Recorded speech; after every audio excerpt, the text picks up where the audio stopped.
Malam itu hujan turun deras di sebuah desa terpencil di Jawa Tengah.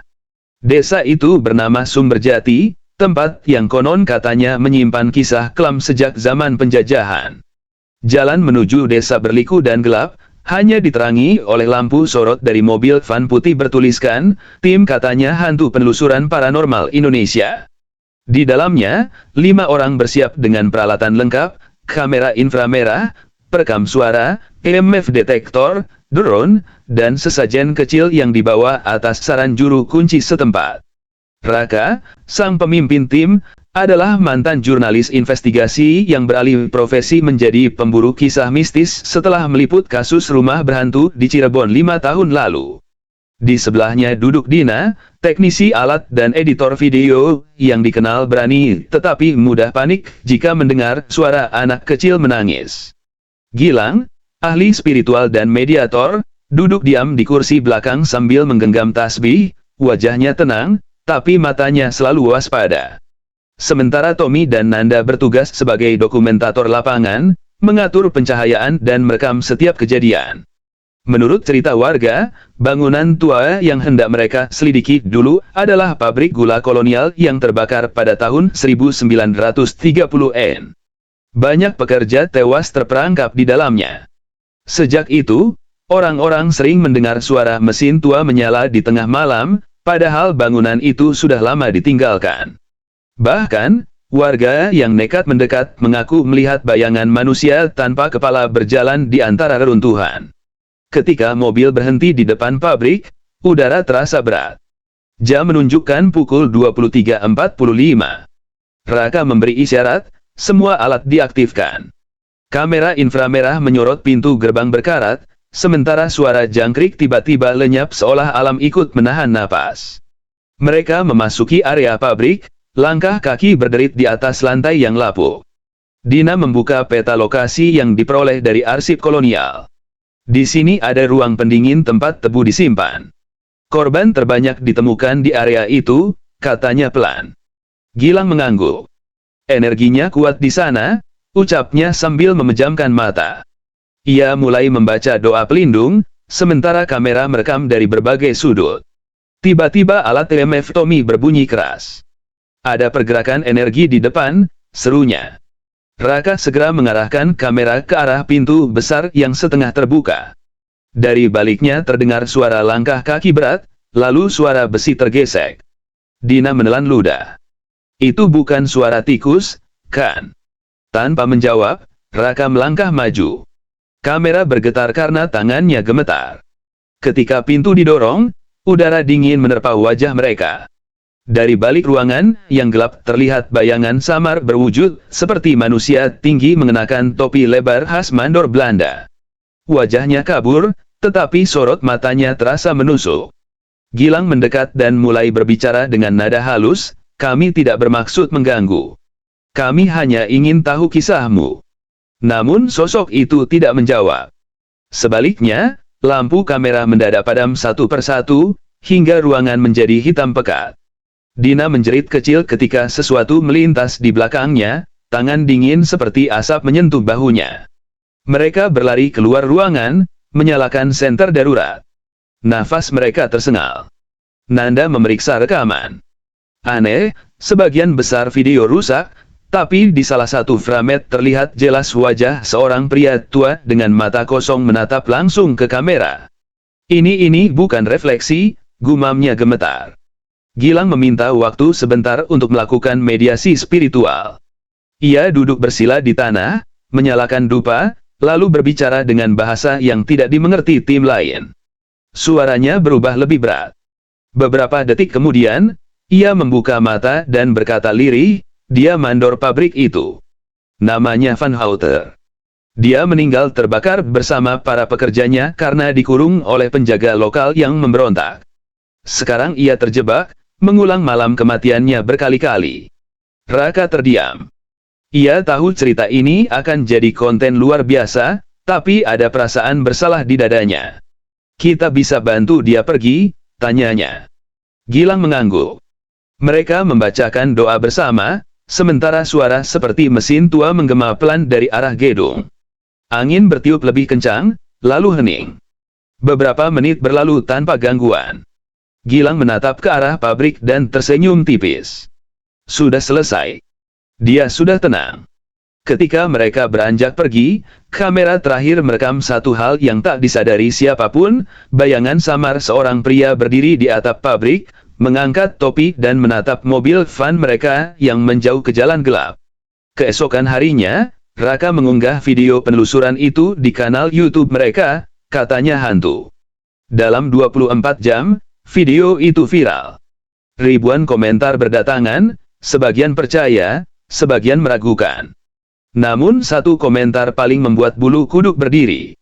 Saya kakek penjaga terakhir pabrik itu. Tidak mungkin kalian lihat Van Houten. Dia dikubur di luar bangunan, bukan di dalam.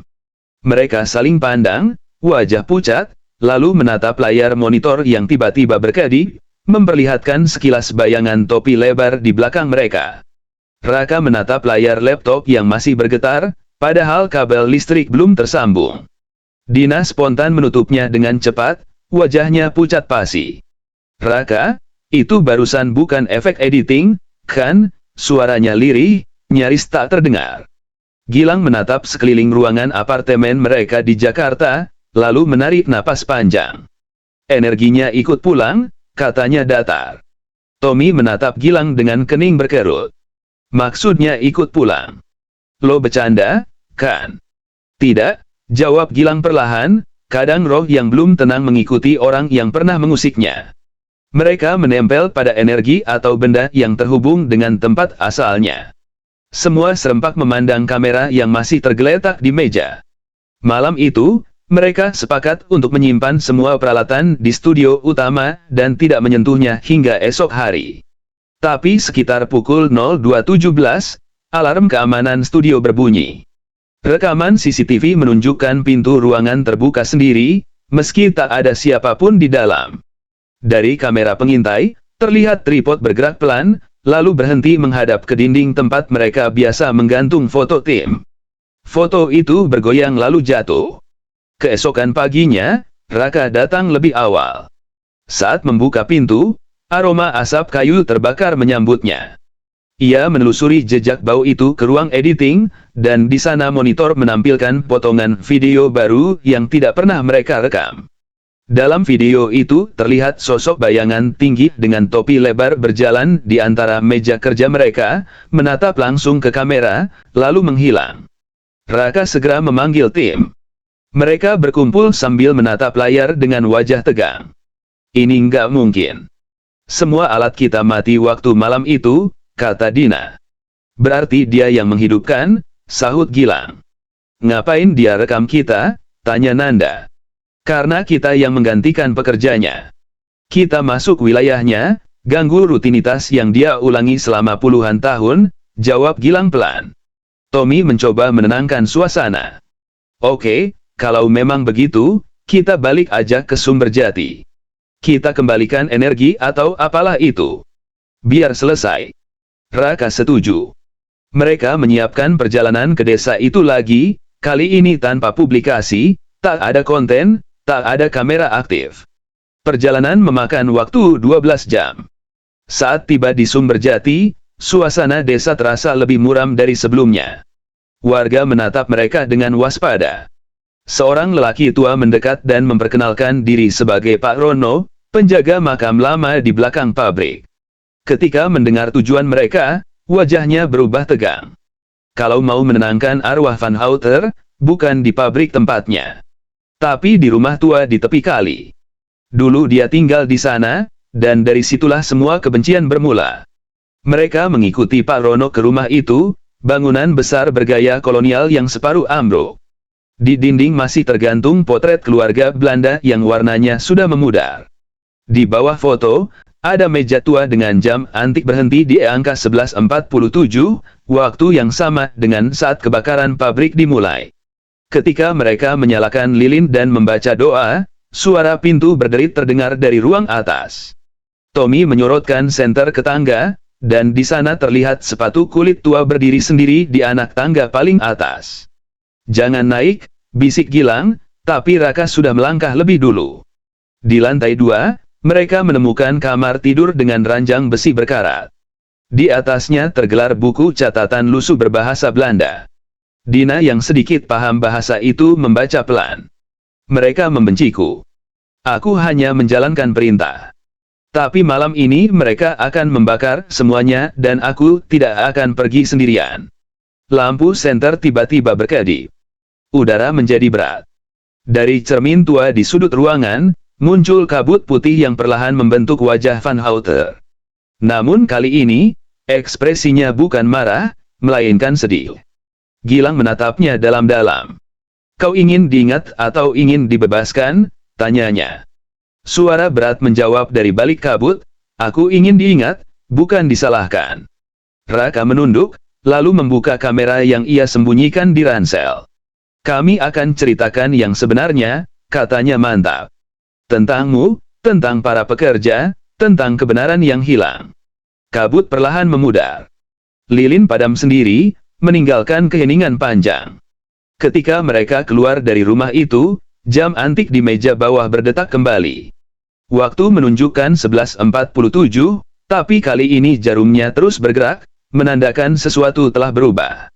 Beberapa minggu kemudian, video dokumenter baru tayang di kanal mereka, bukan sekadar konten horor, melainkan kisah sejarah tentang ketidakadilan kolonial dan jiwa-jiwa yang terperangkap di masa lalu. Penonton menyebutnya episode paling emosional dari katanya hantu. Namun di akhir video, tepat pada detik terakhir, saat layar beralih ke logo tim, ada bayangan samar di sudut ruangan studio mengenakan topi lebar, seolah tersenyum bangga sebelum menghilang sepenuhnya. Sejak tayangnya dokumenter itu, kanal katanya hantu meledak di internet. Jumlah penonton melonjak jutaan dalam waktu singkat. Namun bersamaan dengan itu, hal-hal aneh mulai terjadi lagi. Para penonton melaporkan kejadian tak masuk akal setelah menonton video tersebut. Ada yang mendengar suara mesin tua dari laptop, ada yang mencium bau asap saat tengah malam, bahkan ada yang mengaku melihat bayangan topi di belakang mereka lewat pantulan layar. Raka menerima ratusan pesan setiap hari, sebagian berupa tangkapan layar yang menampilkan sosok misterius muncul di sela-sela video. Dina mencoba memeriksa file asli, tapi hasilnya membuat bulu kuduk berdiri, bayangan itu tidak ada di versi aslinya. Artinya dia muncul hanya di versi yang diunggah ke internet, katanya dengan suara gemetar. Tommy berusaha menertawakan hal itu, tapi setiap kali mereka merekam episode baru, kamera tiba-tiba rusak, baterai menguras dalam hitungan menit, atau file rekaman hilang. "Dia nggak mau kita terus ekspos," ujar Gilang. "Tapi kenapa? Bukannya kita sudah bantu dia?" tanya Nanda. Gilang tak langsung menjawab. Ia hanya menatap layar hitam kamera dan berkata pelan, "Mungkin yang kita bebaskan cuma satu. Tapi bukan dia yang masih di sini." Beberapa hari kemudian, Raka mendapat surat tanpa pengirim. Di dalamnya hanya ada selembar foto tua yang menampilkan bangunan pabrik yang sama, namun di belakangnya tampak sosok pria berkacamata bulat mengenakan jas pekerja. Di balik foto tertulis dengan tinta merah, "Aku yang menyalakan api itu." Mereka menelusuri arsip sejarah dan menemukan nama Arifin, mandor pribumi yang dulu bekerja di bawah Van Houten. Menurut catatan kolonial, Arifin hilang setelah kebakaran. Tak ada kuburan, tak ada catatan kematian. Kalau Van Houten korban berarti ada arwah lain yang belum selesai, gumam Raka. Malam itu, tim memutuskan untuk kembali lagi ke sumber jati, kali ini bukan untuk dokumenter, tapi untuk menelusuri kebenaran akhir. Hujan turun deras saat mereka tiba. Di tengah gelap, pabrik itu tampak lebih rusak dari sebelumnya. Dindingnya berlumut, atapnya hampir runtuh. Tapi dari kejauhan, terlihat cahaya merah berdenyut dari jendela atas, seperti bara yang hidup kembali. Begitu mereka melangkah ke dalam, suhu turun drastis. Bau arang terbakar memenuhi udara. Dina mengaktifkan alat perekam suara, sementara Gilang menutup mata, mencoba merasakan kehadiran sesuatu. "Dia ada di sini," katanya pelan. Tapi bukan Van Houten. Ini sesuatu yang lebih tua, lebih marah. Tiba-tiba terdengar suara tawa berat dari arah tangga besi. Senter Raka menyorot ke sana, dan terlihat bayangan pria dengan mata merah menyala, kulitnya hangus seperti terbakar. Kalian pikir dia korban? Suaranya bergema di seluruh ruangan. Dia penjajah. Aku hanya membalas. Suhu ruangan semakin dingin, dinding mulai bergetar. Dina terjatuh ketika lantai bergetar seperti gempa kecil. Gilang melangkah maju, berusaha menenangkan energi itu dengan doa, tapi suara tawa semakin keras. Dari sela-sela dinding muncul percikan api kecil, menjalar cepat seperti nyala yang sedang mencari oksigen. Kalau ini terus, tempat ini bisa benar-benar terbakar lagi, teriak Tommy. Raka menarik kamera dan menyorot ke arah api. Kalau dia mau diingat, kita kasih dia tempat. Tapi bukan dengan kebencian. Gilang mengangkat tasbihnya, membaca doa lebih keras. Arifin, kau bukan lagi penjaga dendam. Kau bagian dari sejarah yang harus beristirahat. Api tiba-tiba berhenti merambat. Sosok hangus itu menatap mereka lama, lalu menunduk. Kalau aku pergi, siapa yang akan mengingat mereka yang mati karena keserakahan? Raka menjawab pelan, kami yang akan ingat. Lewat cerita, bukan amarah. Cahaya merah itu perlahan meredup. Udara hangat kembali, dan dari lantai berdebu terdengar suara halus seperti bisikan, terima kasih. Ketika mereka keluar dari bangunan itu, hujan berhenti. Langit malam terbuka, menampakkan bintang-bintang pertama setelah badai panjang. Di kejauhan, suara jangkrik kembali terdengar. Pabrik itu tampak lebih tenang, seolah baru saja dihapus dari beban panjang masa lalu. Beberapa minggu setelahnya, katanya hantu mengunggah video baru berjudul, Dua Arwah di Balik Api. Tapi yang paling aneh, tak seperti biasanya, tidak ada gangguan di file, tak ada bayangan topi, tak ada komentar misterius. Namun, pada menit ke-13.47, tepat saat Dina membacakan catatan terakhir Arifin, muncul satu frame singkat yang hampir tak terlihat oleh mata telanjang, dua sosok berdiri berdampingan di depan pabrik tua, satu dengan topi lebar, satu dengan tubuh hangus, menatap ke arah kamera dengan tenang, sebelum lenyap bersama embusan angin terakhir dari masa lalu. Sejak video, Dua Arwah di Balik Api tayang, suasana tim katanya hantu berubah drastis. Mereka tidak lagi sekadar pemburu kisah mistis, mereka mulai dianggap sebagai penjaga sejarah yang terlupakan. Namun, seiring meningkatnya ketenaran mereka, datang pula undangan misterius, sebuah surat bersegel hitam tanpa nama pengirim, hanya bertuliskan. Jika ingin memahami sepenuhnya dunia yang kalian ganggu, datanglah ke desa Wanasari. Di sana, bukan hanya roh yang berdiam. Raka semula mengira itu peran, tapi Gilang justru menatap surat itu lama. Aku pernah dengar nama itu, katanya pelan. Desa yang hilang dari peta sejak tahun 1982. Katanya semua penduduknya pindah karena tanahnya dikutuk. Mereka menelusuri lokasi desa itu lewat peta kolonial digital. Aneh, di GPS, wilayah itu tampak seperti hutan biasa, namun di citra satelit, terlihat jejak struktur rumah, jalan tanah, dan sebuah bangunan besar menyerupai menara air tua. Kita harus lihat langsung, ucap Raka akhirnya. Perjalanan menuju Wanasari menempuh waktu 2 hari melewati hutan dan jalan berbatu. Semakin dekat ke lokasi, sinyal komunikasi menghilang. Pohon-pohon tampak seperti saling berpelukan, daunnya menutupi langit. Udara dingin, tapi bukan dingin biasa, rasanya seperti menyerap panas tubuh. Dina yang memegang kompas tiba-tiba berkata lirih, jarumnya muter sendiri. Kayak nggak mau nunjuk arah manapun. Mereka tiba di sebuah gapura batu dengan ukiran kuno bertuliskan huruf Jawa kuno, yang sebagian terhapus. Nanda mencoba memotret, tapi layar kameranya menampilkan pesan aneh, akses denied. Entity detected. Gilang berjongkok, mengusap ukiran itu. Tulisan ini peringatan bukan sambutan, katanya. Yang masuk, tidak selalu bisa keluar. Namun rasa ingin tahu lebih kuat dari rasa takut. Mereka melangkah melewati gapura itu, dan seketika, suasana berubah. Udara menjadi berat, suara hutan lenyap total.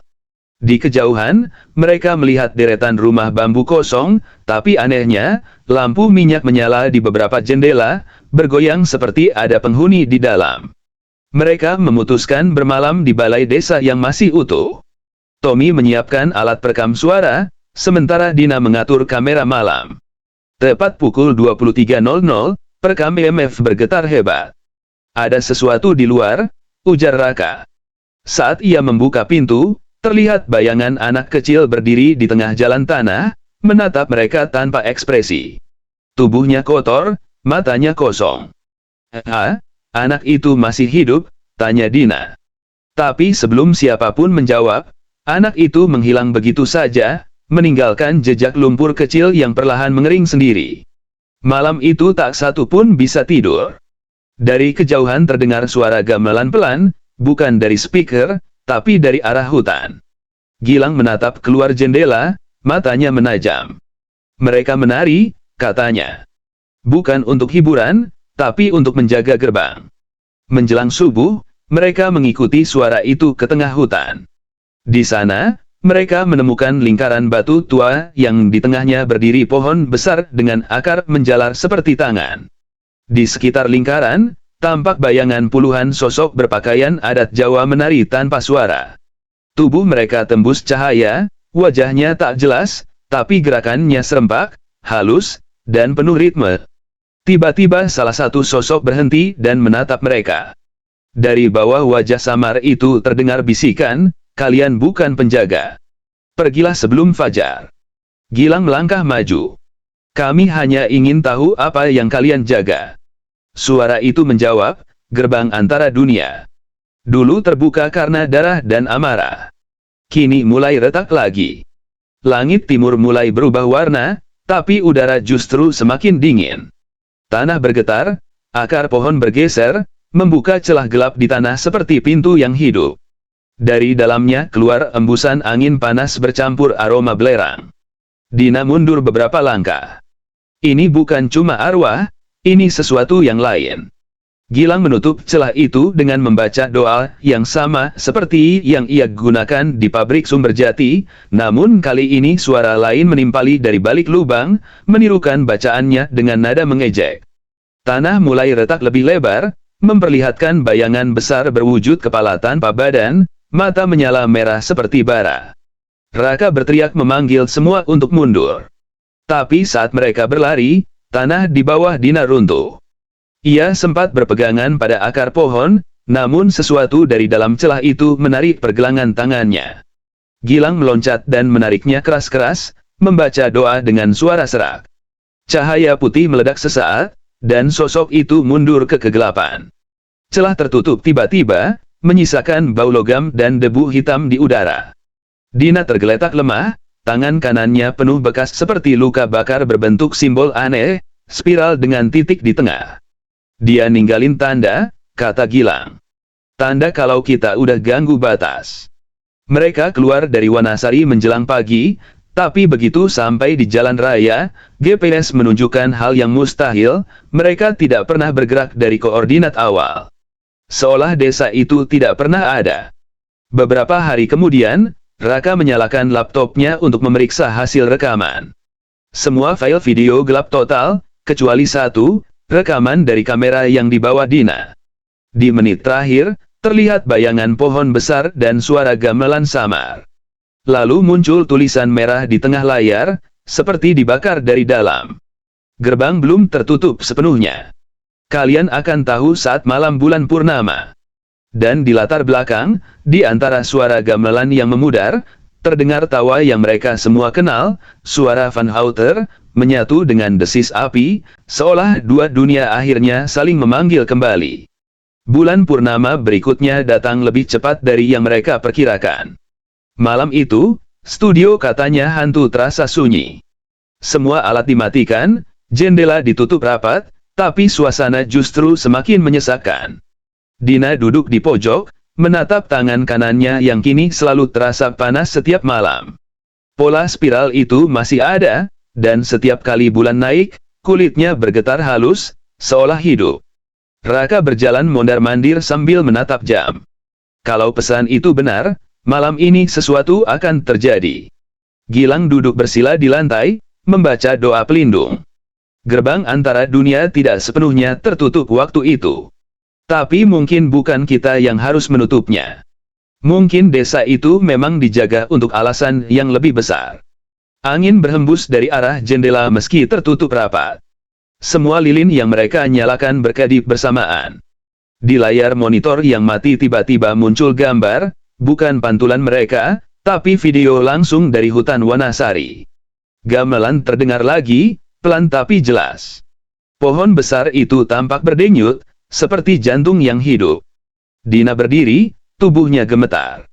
Dia memanggil aku. Raka mencoba menahannya, tapi Gilang justru menggeleng. Biarkan. Kadang, roh tidak butuh perlawanan, tapi penerimaan. Seketika ruangan dipenuhi cahaya putih menyilaukan. Suara gamelan berubah cepat, seperti upacara sakral. Dina menutup matanya dan berbisik, kalau ini harga untuk menutup gerbang, aku siap. Dari telapak tangannya keluar cahaya hangat yang merambat ke seluruh ruangan, melingkupi mereka semua. Udara berubah, bukan lagi dingin atau panas, tapi terasa damai, seperti pagi pertama setelah badai panjang. Monitor padam total. Hening. Beberapa detik berlalu sebelum mereka sadar bahwa semua alat kembali normal. Spiral di tangan Dina hilang, hanya menyisakan bekas samar seperti abu. Gilang tersenyum kecil. Gerbangnya sudah tenang. Raka menatap ke arah jendela. Bulan masih bulat sempurna, tapi kali ini sinarnya lembut, tidak lagi memantulkan bayangan-bayangan aneh di dinding. Ia menyalakan kamera, menatap lensa dengan suara berat tapi penuh keyakinan. Kami belajar sesuatu dari semua ini, katanya. Bahwa dunia tak kasat mata bukan tempat untuk dibuktikan tapi untuk dihormati. Kita hidup berdampingan, bukan untuk saling menguasai.